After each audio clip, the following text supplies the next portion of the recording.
I love looking at literature now and seeing indices of culture, of especially popular culture, reflections of popular culture in Italian literature.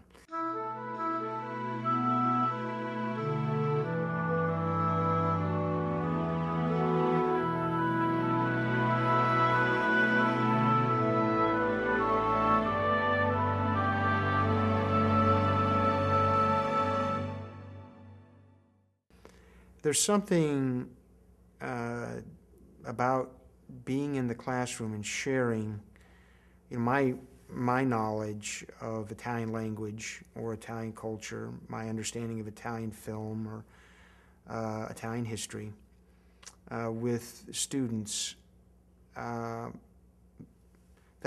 really just lifts me up. I mean, I really come alive in the classroom. I feel totally alive. I'm in my element. And for this particular subject matter, so it's absolutely wonderful to be able to share what my passion is with students and have fun. I mean, really, it's real fun for me to be in the classroom with students. And when I'm able to see a light come on, something resonates with them, man, I have a taste of heaven. For me, that's unbelievable for me to really to experience. My first focus was on the way Italians remembered their dead of the World War II, and the resistance to Nazi fascism. The Germans occupied Italy, northern Italy, and it was a real cruel, bloody civil war. So I studied that, and then studied a folkloric aspect of the war.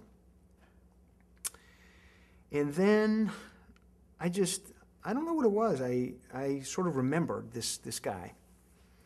And I picked up a couple of his anthologies, and I just started reading them. And I of course remembered, the experience that I had when I first read them, and I was reading them again, and something spoke to me that this was the Italy that I had experienced and lived.